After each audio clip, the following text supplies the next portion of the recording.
Bonjour les enfants, voilà, on entame une deuxième semaine. J'espère que vous avez bien gardé le C'est pas sorcier sur les Gaulois de la dernière fois. Il va nous servir pour aujourd'hui. Alors maintenant, revenons sur ce dessin animé d'Astérix et Cléopâtre que vous avez dû regarder hier. Alors, vous avez relevé quelques anachronismes, on va essayer d'en revoir quelques-uns ensemble. Donc déjà, tout au début, hein, on a cet Égyptien qui se présente et qui parle en égyptien, donc en hiéroglyphe. Alors vous imaginez bien que c'est tout à fait inventé tout ça, hein. Et à un moment donné, eh bien, il imite une voiture, donc quand il veut décrire une voiture, il fait le son de la voiture qui démarre, ce qui est totalement absurde et drôle. Mais voilà, il n'y avait pas, bien évidemment, de voiture à explosion, comme on dit, à moteur à explosion à l'époque. À l'intérieur de la pyramide, il y a un anachronisme vraiment qu'on ne peut pas louper. Donc ils sont en train de visiter la pyramide avant qu'ils soient enfermés à l'intérieur.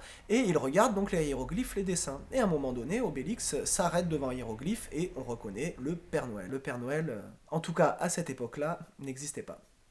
Et pour finir, eh bien, un qui est très très drôle, donc c'est à la fin du dessin animé, quand Astérix et Obélix veulent casser la figure de à mon beau-fils, le rival de numéro bis, eh bien, il rentre chez lui et celui-ci, avec son acolyte, son complice, se cache dans des sarcophages. Et à un moment donné, eh bien, Obélix ouvre un sarcophage et là, qu'est-ce qu'il y découvre? Le frigo est une invention qui nécessite de l'électricité, donc la technologie n'avait pas été découverte, il faut attendre très longtemps avant de pouvoir voir les premiers frigos.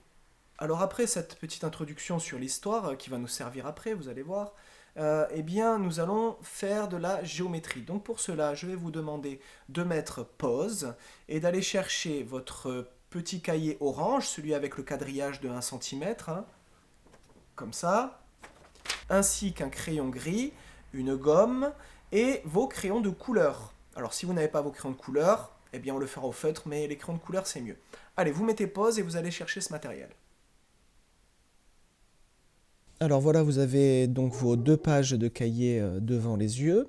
Alors moi j'en ai qu'une seule, mais j'ai fait un trait au milieu, je le repasse en noir, voilà, pour que vous voyez bien. Et je vais vous demander donc sur la page de gauche de prendre votre crayon à papier et de dessiner un carré. Alors on va déjà descendre de 2 carreaux et aller sur la droite de 2 carreaux et on va dessiner donc le carré de 2 cm de côté. Alors on fait le premier côté, on fait le deuxième côté, le troisième et le quatrième, puisqu'un carré a ses 4 côtés égaux.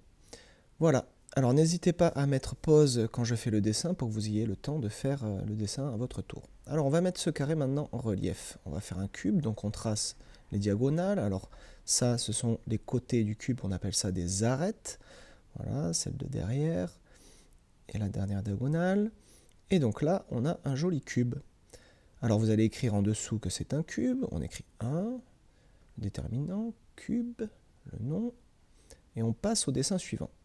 Alors, vous allez vous décaler à peu près de 2 carreaux sur la droite et vous allez faire un rectangle qui fait 1 cm de largeur sur 4 cm de longueur. Voilà. Donc là, c'est la largeur ou la hauteur si on veut. Ici, on fait le côté opposé et l'autre côté opposé. Donc, ils sont égaux 2 à 2. Ensuite, on va faire la perspective. Donc, on trace les diagonales, les arêtes du fond.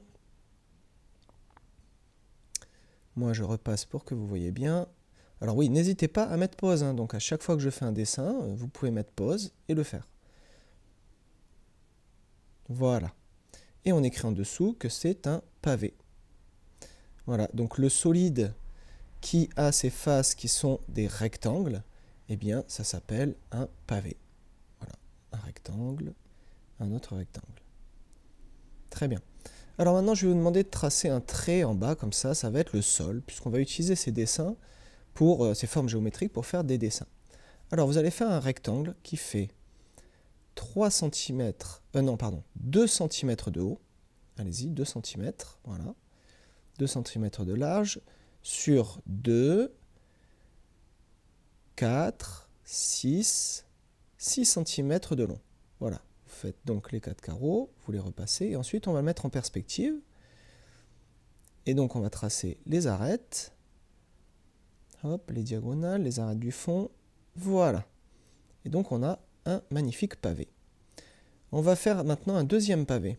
Sur la droite ici, on va faire un pavé qui fait 3 cm de base, hein, de largeur, sur 9 de haut. Voilà, on fait le côté opposé de 3 et encore 9 carreaux de hauteur. Voilà, maintenant on peut le mettre en relief. Donc on trace les diagonales. Ici, bon ben moi c'est sur le milieu de mon cahier, j'ai pas fait attention, mais bon, c'est pas grave. On le repasse. Voilà, très bien. Et vous pouvez le décorer si vous voulez avec les petites fenêtres et ça nous fait une magnifique tour. Voilà, alors maintenant je vais vous demander de vous décaler 2 carreaux sur la page de droite et on va faire une nouvelle forme. On va faire un triangle qui fait 2 cm de base. Voilà, ça c'est la base. Et là, de hauteur, 2 cm de hauteur. Voilà, donc il faut bien essayer de tracer droite comme ça. Et donc on a un triangle qui a une base, là, voilà, j'écris la base, qui fait 2 cm, pardon, et la hauteur que je mets H qui fait aussi 2 cm. Donc on appelle ça un triangle isocèle parce qu'il a 2 côtés égaux. On va faire ici la perspective. Donc on trace les diagonales et ici on trace l'arête du fond. Eh bien ce solide là qu'on vient de dessiner, ça s'appelle un prisme. Donc vous allez écrire en dessous un prisme. P-R-I-S-M-E. Voilà. Alors ce prisme, eh bien, on peut le faire aussi beaucoup plus plat, on peut faire le triangle beaucoup plus plat, donc on se décale de 3 carreaux, et on va faire un triangle dont la base fait 4 carreaux, et la hauteur seulement 1 carreau. Voilà. Le deuxième côté, donc il est isocèle, hein, il a 2 côtés de même longueur et une base plus longue. Et ensuite, on trace la profondeur en faisant une diagonale ici, on rejoint les deux, et ici aussi, voilà, ça va être un petit peu plus plat. Et on a une magnifique perspective qui ressemble à un toit de maison. Eh bien, on va l'utiliser pour faire, eh bien, par exemple ici, une maison gauloise. Donc on fait une base de 4 cm, ainsi que les deux côtés. Et ensuite, bien, on trace la perspective, comme ceci. Voilà. Et ensuite, bien, on peut mettre la paille hein, qui mettait sur le toit, comme ça. De l'autre côté aussi, on le voit un petit peu. Et puis, bon, bah, le toit était maintenu avec des grosses poutres en bois, donc une horizontale, comme ça. Et on va en mettre 2 verticales, ici. Et voilà, vous avez donc une magnifique hutte de Gaulois. Ensuite, on peut dessiner le Gaulois, ici, voilà, avec son casque à cornes. Voilà, avec sa barbe, tout ça, son corps. Et donc, voilà pourquoi je vous apprends à dessiner en fait en 3 dimensions, parce que ça peut vraiment être utile si vous voulez illustrer vos histoires, par exemple, ou vos dessins en sciences. Voilà, on peut faire aussi un petit enclos, donc on va faire un rectangle de 4 cm sur 1 cm. Ensuite, on le transforme en pavé. Et ça nous fait un joli enclos, un petit parc pour, par exemple, qui mettent ses cochons, ses sangliers. Voilà. On fait des petits poteaux. Au fond aussi. Alors, hop, je repasse. Voilà. Très bien. Bon, maintenant, bien, on va utiliser le pavé. Alors, on va faire un grand pavé comme ça, de 3 cm de haut, de large, et de 2, 4, 6, 8 cm de long. 1, 2, 3, 4, 5, 6, 7, 8. Voilà, on a tracé donc les 4 côtés du rectangle. Et ensuite, bien, on va faire le toit. Et donc le toit, on va faire de 2 cm de haut. Alors là, il faut faire bien attention, tracer bien droit. Et voilà, très bien. On va faire la perspective pour faire comme un temple, en fait. On va faire un temple grec. Voilà, les côtés. Bon, c'est pas facile, hein. Vous pouvez utiliser la gomme si jamais vous vous trompez. Voilà, donc on a fait la perspective et là, il n'y a plus qu'à faire les colonnes, hein, les piliers, les poteaux. On appelle ça des colonnes. Ici, voilà, vous les faites un petit peu épaisses. Puis ben voilà, on a un temple grec. Et en haut des colonnes, eh bien, il y avait des espèces de petites sculptures comme ça en forme de cornes que vous pouvez faire. Vous pouvez rajouter des détails après. Rien ne vous empêche de rajouter tout ce que vous voulez sur vos dessins, des personnages. Voilà. Et donc vous pouvez vous amuser. Ah oui, j'en avais oublié une ici, sinon ça se casse la figure. Et donc vous pouvez aussi les colorier. Hein, voilà, ça donne un petit peu de style et on voit mieux les formes. Vous pouvez donc colorier tout ce que vous avez fait, toutes les formes géométriques que vous avez faites, ainsi que vos dessins au crayon de couleur. Et ben ça donne pas mal. Voilà. On peut mettre les colonnes sur le côté et le dessin est terminé. Super. Bon, eh bien, on va continuer avec des mathématiques, mais cette fois-ci, on va pas faire de la géométrie, on va faire du calcul. Et pour cela, eh bien, j'ai trouvé dans ma réserve un jeu de 1000 bornes. Donc on va jouer un petit peu aux 1000 bornes et on va faire des calculs en même temps. C'est parti. Alors tout d'abord, je vais vous demander d'aller chercher votre grand cahier bleu. Donc vous mettez pause et vous allez chercher. Voilà, c'est bon. Et ensuite, on va écrire la date. Alors on écrit mardi 24 mars. Ensuite, on va écrire le titre, on va faire des calculs et vous soulignez tout ça en rouge. Voilà, vous pouvez mettre pause si vous voulez. Et on commence. Alors, le premier joueur, il fait 100 bornes, plus 100 bornes, plus 100 bornes, plus 50 bornes, plus 50 bornes et encore 50 bornes. Combien ça fait? Eh bien, vous allez mettre pause, vous allez écrire ce calcul sur votre cahier, comme cela. Et ensuite, vous allez remettre lecture pour qu'on fasse la correction. Allez-y, mettez pause. Hein. Alors voilà, on a donc 3 fois 100. 100 plus 100 plus 100. Donc ça fait une centaine, plus une centaine, plus une centaine. Ça fait donc 3 centaines, ça fait 300. On met un 3 et 2 zéros.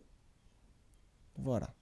Ensuite, on avait 50 plus 50. Eh bien, 50 plus 50, ça fait 100, ça fait une centaine.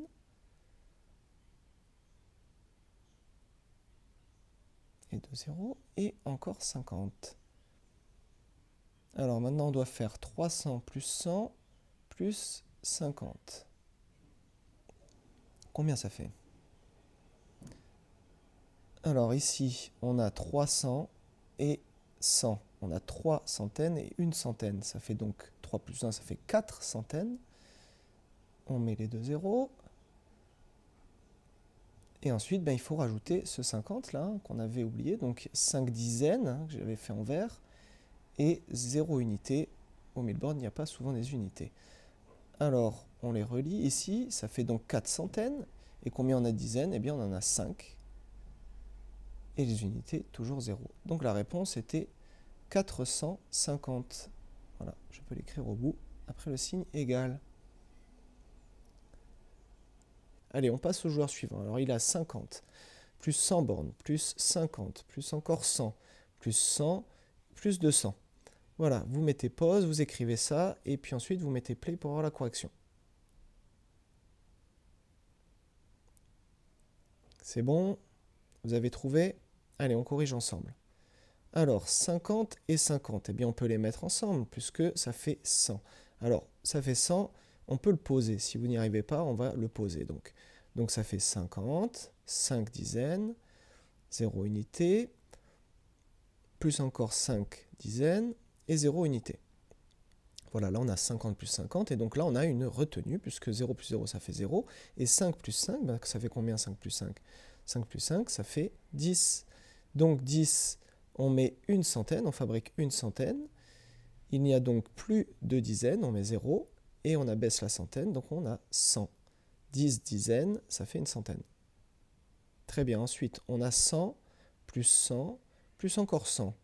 Bon, ça on l'a vu tout à l'heure, hein, quand on ajoute les centaines entre elles, eh bien, ça fait 3 centaines. Et on met les 2 zéros pour signifier que le 3 est une centaine. Et puis il nous reste ces 200 là à calculer. Et ces 200, eh bien, on les ajoute à 300, ça fait 2 plus 3, ça fait 5. 5 centaines, voilà. Et 5 centaines, plus encore une centaine, 5 plus 1, ça fait combien? 5 plus 1, 5 plus 1, voilà. Combien on a de centaines au total? On en a 6, donc ça fait 600. Le résultat était donc de 600. Ensuite, le joueur numéro 3, il a 200, plus 100, plus 50, plus 50, plus 25, plus 25. Ah, voilà, là on a des unités. Alors, vous le recopiez, vous mettez pause, vous le calculez, et ensuite vous mettez play pour la correction. Alors, 200 plus 100, 2 plus 1, ça fait 3, donc on a 300. Ensuite, 50 plus 50, ben on l'a vu, ça fait 100. Hop, voilà, et oui, 5 plus 5, ça fait 10 dizaines. 25 plus 25, eh bien, là, on a des unités. Donc, si vous voulez, bien, on va le poser. Alors, 25 plus 25, combien ça fait? Voilà, ben 5 plus 5, ça fait 10. Donc, on met 0 et on peut fabriquer une dizaine. Donc, je mets un petit 1 là-haut. Voilà, pour me souvenir. Et 1 plus 2, ça fait 5. Voilà, donc on a 5 dizaines, 50. Donc 25 plus 25, ça fait 50. Allez, maintenant on va additionner 300 plus 100 plus 50. Donc 300 plus 100, ça fait 3 plus 1, 4. 400. 400 plus 50. C'est bon, vous avez trouvé, ça fait 450. Voilà, la réponse, eh bien c'est 450 pour le joueur numéro 3. Alors on passe au joueur numéro 4. Il a 200, plus 200, plus 25, plus 25, plus 25, plus 100. Allez-y, vous recopiez dans votre cahier, vous mettez pause, et on y va pour la correction. C'est bon, vous avez trouvé. Allez, on est parti pour la correction. Donc 200 plus 200, 2 plus 2, eh bien ça fait 4, 400, plus 25 plus 25. Alors 25 plus 25, 5 et 5, ça fait 10. Donc je retiens 1, 2 plus 2, ça fait 4, plus 1, 5. Donc ça fait 50. Ensuite, 25. Et il ne faut pas oublier la centaine aussi. Alors, on va calculer 400 plus 100, c'est des centaines. On va les ajouter entre elles. 400 plus 100, ça fait 500. Et ensuite, on a à calculer 50 plus 25. Alors, 50 plus 25, combien ça fait? Eh bien, on peut le faire comme ça. On a 5 unités seulement. 5 plus 0, c'est 5. Et on a 2 dizaines plus 5 dizaines. 5 plus 2, eh bien, ça fait 7. Voilà, 75. On n'a même pas besoin de le poser. Et ensuite, 500 plus 75, eh bien, ça fait 575. Le résultat de cette addition est donc 575. Voilà. Alors, on passe maintenant au joueur numéro 5. Il a 50 plus 25 plus 200 plus 25 plus 200 plus encore 25. Alors là, pour le recopier, il va falloir s'organiser. Vous pouvez mettre pause. Moi, je vais mettre les centaines ensemble et ensuite, je vais mettre les autres nombres. Voilà, donc j'ai fait 200 plus 200, c'est facile à faire, 2 et 2, ça fait 4, 400. Ensuite, on a 50 plus 25 plus 25 plus 25. Je peux mettre 25 et 25 ensemble, je sais que ça fait 50. Ensuite, 50 là, plus 50, eh bien je sais que ça fait 100. 5 et 5, 10. Donc ça me fait une centaine et 2 zéros, puisque je n'ai pas de dizaine ni d'unité. Le 25 là, il ne faut pas l'oublier. Ensuite, eh bien, on peut ajouter ensemble 400 et 100. Alors c'est parti, ça fait 500. 500 et 25, eh bien c'est facile, ça fait 525. 525. Alors maintenant, on va faire des calculs un petit peu plus compliqués. On va dire qu'il y avait deux équipes. La première équipe, donc ils ont fait 450 points, kilomètres, on va dire, bornes, plus 600, plus, eh bien, on va faire 450. On va récupérer ce qu'on avait trouvé au tout début. Ensuite, eh bien, l'autre équipe avait fait, le premier score, c'était 575. Le joueur numéro 5, il avait fait, vous vous souvenez, 375. Et le dernier, il avait fait 525. Voilà. Alors, on va faire maintenant ces additions. Vous mettez pause, vous les écrivez dans votre cahier et vous résolvez ces additions. C'est parti pour la correction. Alors, 0 plus 0 plus 0, ça fait 0. 5 et 5, 5 et 5, ça fait 10. Donc 10, je mets 0 et je fabrique une centaine. Ici, eh bien, 6 et 4, on voit tout de suite. 6 et 4, c'est un complément à 10, ça fait 10. Voilà, donc 6 et 4 ou 4 et 6, 10, plus 4, 14, et encore 1, 15. Donc 15, ça fait 5 centaines, et avec 10 centaines, eh bien, je peux faire un millier. Voilà, donc je l'écris en bas. Ici, 1500, oui, 15 centaines, ça fait 1000 plus 500. Alors, c'est parti pour l'addition suivante. 5 plus 5 plus 5, ça fait combien? 5 et 5, ça fait 10. Plus 5, ça fait 11, 12, 13, 14, 15. 15, donc ça fait 5 unités. Et avec 10 unités, eh bien, je fabrique une dizaine.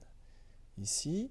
Donc maintenant, je vais calculer avec, sans oublier cette dizaine supplémentaire, 7 plus 7, 7 et 7, ça fait combien? C'est un double, vous devez le savoir par cœur, ça fait 14. 14 plus 1, ça fait 15. 16, 17. Donc 17, j'écris 7 dizaines. Et je fais une centaine avec 10 dizaines. Alors 5 et 5, on le voit tout de suite, ça fait 10. 10 plus 3, ça fait 13. 13 plus 1, ça fait 14. Donc 14, on a dit que c'était 4 centaines et 1 millier. Voilà, alors qu'est-ce qui a gagné? C'est la première équipe, puisque 1500 est plus grand que 1475. Alors maintenant, on va faire encore un dernier petit calcul. On va calculer combien de points ont été calculés au total, ont été comptabilisés au total. Alors la première équipe a fait 1500 plus 1475. Ça paraît comme ça difficile et en fait, vous allez voir, c'est pas compliqué du tout. Vous mettez pause et vous recopiez ça dans votre cahier. Alors la correction, c'est bon. 5 plus 0, ça fait 5. 7 plus 0, ben, ça fait 7. 4 plus 5, 5 plus 4, ça fait 9. Voilà. Et 1 plus 1, c'est facile, ça fait 2, 2975. Alors, je vais vous laisser avec 3 nouvelles opérations. Donc, vous mettez pause et vous les calculez. C'est parti. Très bien, vous avez trouvé. Alors, on fait la correction. 5 plus 0, eh bien, ça fait 5. 5 et 5, ça fait 10. 0, je retiens 1. Ici, et donc pour les centaines, 1 plus 2, ça fait 3, plus 4, ça fait 7. Alors l'addition suivante, eh bien 7 et 7, ça fait combien? Eh bien, ça fait, on l'a vu, c'est un double, 7 plus 7. Bon, on peut essayer de le faire avec les doigts, alors on prend 7 dans sa tête et on surcompte 7, ça fait 8, 9, 10, 11, 12, 13, 14. Oui, 7 et 7, 14. Donc on écrit 4 unités et on met une retenue ici. Donc 1 plus 3, ça fait 4. 4 plus 6, 6 plus 4, vous vous souvenez? 7, 8, 9, 10. Eh bien, ça fait donc 10. 10, je mets 0 dizaine et je fais une centaine. Donc, je mets une retenue de centaine. Et donc, 1 plus 6, ça fait 7. Ça fait 9. Donc, la réponse était 904. On passe à la suivante. 4 plus 4. Bien, 4 et 4, ça fait 8. 8 plus 4, alors on prend 8, le plus grand, et on surcompte 4. 8, 9, 10, 11, 12. Ça fait 12, alors j'écris 2, je retiens 1. Allez, on y va. 1 plus 5, ça fait combien? Ça fait 6 plus 4. Eh bien, 6 plus 4, on vient de le voir juste avant, ça fait 10. Donc, j'ai 0 centaines et je peux fabriquer un millier avec mes 10 centaines. Et je l'écris là. Donc la réponse c'était 1028. Eh bien, nous avons travaillé l'addition, donc on a ajouté ces kilomètres, ces bornes. Et ensuite, je vous propose de réviser un petit peu la soustraction. Pour cela, eh bien, on va utiliser les monuments qu'on a vus pendant les cours d'histoire. Alors allons-y. Voici la pyramide de Gizeh. Si vous voulez, vous pouvez faire les dessins. Il vous faudra mettre pause. Donc, c'est une pyramide, c'est un triangle vu de côté qui fait 146 mètres de haut. Et le deuxième édifice, c'est le phare d'Alexandrie qui fait lui 135 mètres de haut et je vous rappelle a été construit bien après la pyramide de Khéops. Alors moi ce que je voudrais que vous calculiez c'est la différence entre ces deux édifices, donc entre 135 mètres et 146 mètres. Voilà, la différence c'est entre là et là. Alors, vous pouvez mettre pause et vous essayez de trouver le calcul qu'il faut faire. Sinon, voici la correction. Alors, il faut faire 146 et on va enlever 135. On va faire donc une soustraction pour trouver la différence. Alors on fait moins 135. Alors si vous n'avez pas trouvé qu'il fallait faire cette opération, vous pouvez mettre pause pour la résoudre. Et maintenant, voici la correction. Alors 6 moins 5, j'en ai 6 et j'en enlève 5. J'en ai 6, j'en enlève 5, il me reste 1. Alors on peut faire aussi 5 pour aller à 6. Donc j'écris 1 en dessous. Et ensuite on passe aux dizaines. Alors on a 4 dizaines et on enlève 3. 4 moins 3, ça fait 4, j'en enlève 3, il en reste 1. Donc ça fait 1 aussi. On peut dire 3 pour aller à 4, et bien voilà. 1 moins 1, ben j'en ai 1, j'en enlève 1, ça fait 0, mais on n'a pas besoin d'écrire le 0. Donc on peut écrire la phrase réponse, la différence est de 11 mètres. Voilà, entre les deux édifices, la différence est de 11 mètres. Alors, vous pouvez décorer vos dessins comme ça, aussi, pour que ce soit plus réaliste. Vous ayez des jolis cahiers, puis ça fait passer le temps. Hop, hop, hop, mon joli phare et la lumière, voilà. Et on passe à d'autres édifices. Alors, plus difficile à dessiner, voilà, ça c'est le Colisée de Rome. On le voit avec ses 3 étages et sa partie cassée. Et le Colisée de Rome, il fait 187 mètres de long. Et le deuxième édifice, eh bien, c'est les arènes de Nîmes, en France cette fois-ci. Le Colisée de Rome, il est en Italie. Celui-là, il est un peu plus petit, il fait 134 mètres de long. Alors je vais vous demander maintenant dans votre cahier de mettre pause et d'essayer de calculer la différence entre 187 et 134. Alors si vous n'aviez pas trouvé, voilà le calcul qu'il fallait faire, 187 moins 134, on prend le grand et on enlève le plus petit. Mettez pause et essayez de le résoudre. Voilà, alors on y va. Ça fait 7 moins 4, ça fait 3. 8 moins 3, 5. Et 1 moins 1, 0. Donc il y a 53 mètres de différence entre les longueurs des deux édifices. C'est ça. Ensuite, on va faire la même chose avec les hauteurs. Donc 50 et 21, il fallait faire 50 moins 21. Voilà, alors si vous n'avez pas trouvé, vous mettez pause. Et là, c'est un peu plus compliqué, puisque 0 moins 1, je ne peux pas le faire, puisque j'en ai 0. Donc qu'est-ce que je fais? Je casse une dizaine, il m'en reste 4, et je l'ajoute avec les unités, le 0, donc ça fait 10 unités. 10 unités, eh bien, je peux maintenant en enlever une. 10 moins 1, eh bien, ça fait 9. Donc j'écris 9. Et ensuite, il me restait 4 dizaines, et j'enlève 2 dizaines, ça fait 4 moins 2, ça fait combien? Ça fait 2. Et oui, très bien. Voilà, la différence de hauteur est de 29 mètres entre cet édifice et cet édifice, le Colisée et les arènes. 29 mètres. Très bien, on passe à la suite.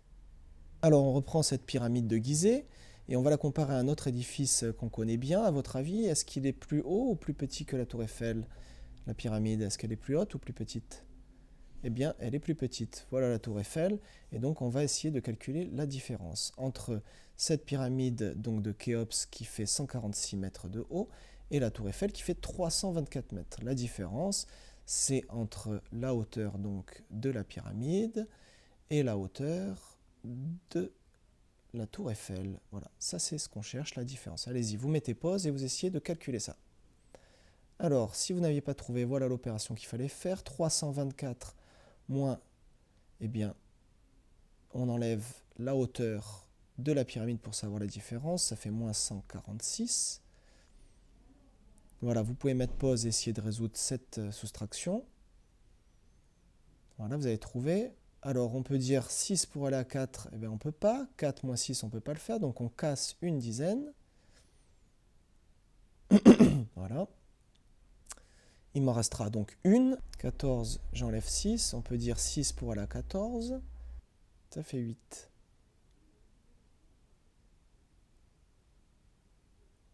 Ensuite, j'avais une dizaine et je dois en enlever 4. Je n'en ai donc pas assez. Donc, qu'est-ce que je fais? Le même système. Je vais casser une centaine. Voilà. Et je vais la mettre la centaine avec mes dizaines. Donc ça me fait 11 dizaines. 11 dizaines, ben maintenant je peux enlever les 4. Alors 11 moins 4, combien ça fait? 4 pour aller à 11. Vous avez trouvé? Ça fait 7. Et ensuite, bien là, je l'avais oublié de le noter. 3, j'en avais cassé une pour faire des dizaines. Eh bien, il m'en reste donc 2. 2 moins 1. Facile. 2 moins 1. Il m'en reste 1. Voilà. Donc la différence entre la pyramide de Khéops et la tour Eiffel est de 178 mètres. C'est énorme, hein? Alors maintenant, eh bien, on pourrait imaginer qu'on met deux pyramides l'une au-dessus de l'autre, et je vais vous demander donc de me calculer la différence entre deux pyramides de Khéops et la tour Eiffel. Est-ce que c'est plus haut déjà, ou est-ce que c'est plus petit que la tour Eiffel? Alors, le premier calcul qu'il faut faire, c'est 146 plus 146 pour savoir combien ça fait, eh bien, les deux pyramides l'une sur l'autre. Voilà, ici, la hauteur des deux pyramides.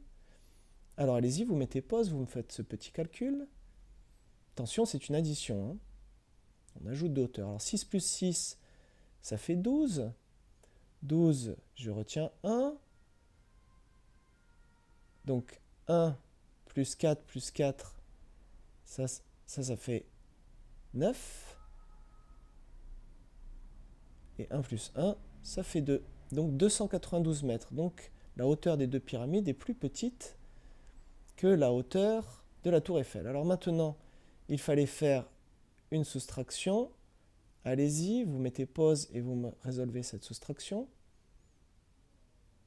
C'est parti pour la correction. Alors 4 moins 2, eh bien ça fait 2. Ensuite 2 moins 9, eh bien, je ne peux pas le faire. Hein, j'en ai pas assez pour enlever 9. Alors ben, je casse. On l'a vu, je casse donc une centaine. Il me reste 2 centaines. Et je l'ajoute avec les dizaines. Donc j'ai 12 dizaines. 12 dizaines ici, j'enlève 9. C'est facile, 9 pour aller à 12. 12 moins 9, à vous de choisir. 9, 10, 11, 12, c'est 3. La réponse c'est 3. Ensuite, eh bien, 2 moins 2, ça fait 0. Eh bien voilà, il y a 32 mètres de différence entre deux pyramides de Khéops et la tour Eiffel. Pour aller un petit peu plus loin sur ces monuments de l'Antiquité, je vous propose de regarder un petit dessin animé et, si vous avez le courage, un long documentaire sur les 7 merveilles du monde.